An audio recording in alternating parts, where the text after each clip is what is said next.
the Lex Friedman podcast. He does a lot of chats with various different people, but I picked out this one short clip of his out of a recent episode where he's talking about being attacked online, and I thought the discussion was interesting only from the point of view that he seemed to be, I don't know if struggle is the right word, but he seemed to be having an issue with the fact that he wants to be able to reach out and interact with people online and find the positive aspect of doing that interaction. And yet, if you try to do that online, as we know, there's a lot of negativity that can be flung straight back at you in the form of just being, direct attacks online that don't come from anywhere. And I believe his guest even pointed out, have any of these people done it to your face? Which is the majority of them are not. Um, we've spoken about that before, but I also wonder if it ever gets to a point where if people feel emboldened to attack others online with bad comments or whatever, that they might just feel emboldened enough to do it in person now, because it's sort of rewiring the brain for the nature of the interaction going forward. There's something to be said for, someone wouldn't have the guts to do it to your face. But I wonder if there's a disturbing underbelly of it that maybe there might be some people that won't be too concerned about that. Yeah, it's interesting you say that. I think, the most interesting thing I've seen is actually the reverse of what you're saying, which is where I've seen interviews of people, who have claimed to suffered real world attacks after having said something to someone online that was less than complimentary. And like suddenly when it becomes, somebody taking out some sort of injunction or litigating against something that you've published online, suddenly you're like, well, didn't mean it like that, or they're bullying me now, and that's kind of the reverse. But I think at the same time, anything goes. Thankfully, as I keep on saying, I'm not on social media, so I don't have to deal with the world. But I thought what Lex said that was most interesting, and is something that everybody knows about social media, is you live in an echo chamber, and you hear and you either end up believing what you're hearing or you react viscerally against what you're hearing. And this polarizing effect, I think, spills over to the point where people don't realize that what they say online has real world actions and repercussions. And when sometimes they are in the real world, I don't think they realize that they can have the repercussions, because they might not realize that real world is different to online, and so on and so on and so on. So yes, I think it's spilling over in many different ways and manifesting itself in many different ways.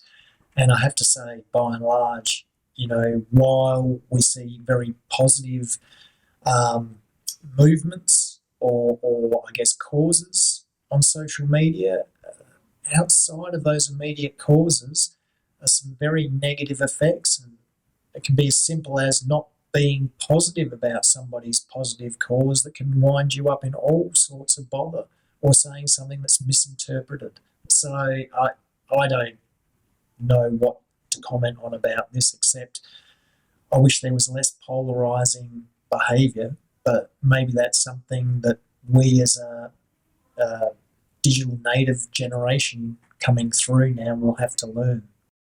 Absolutely. I guess just one final coda on this is that for some reason the YouTube algorithm was sending me videos about the top 10 things to do with your new phone or whatever, and one or two of them on a couple of the videos was don't install any social media apps, and turn off all notifications.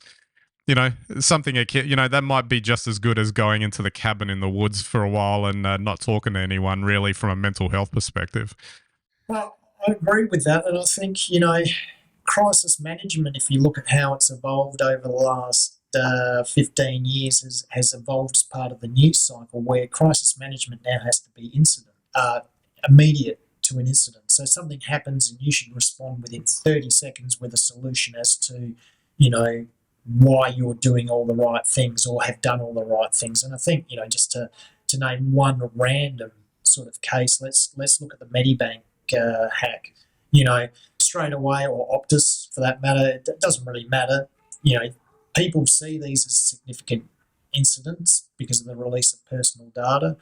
The truth is that maybe it's not that big an issue anyway because they've got all your loyalty card details somewhere that they've sold on the black market to a third party. So what does it matter? Facebook's been doing it for years. So I'll just get that off my chest. But, like the point is that, these companies now have to respond and they have to, at the same time as apologising, they have to reassure and they have to give us some, correct dialogue around what the future holds. Don't worry about your finances, and we're working with the banks, and and the thing is sure, it's important, that as a customer or someone who's been hacked, you have some sort of contact from the company immediately.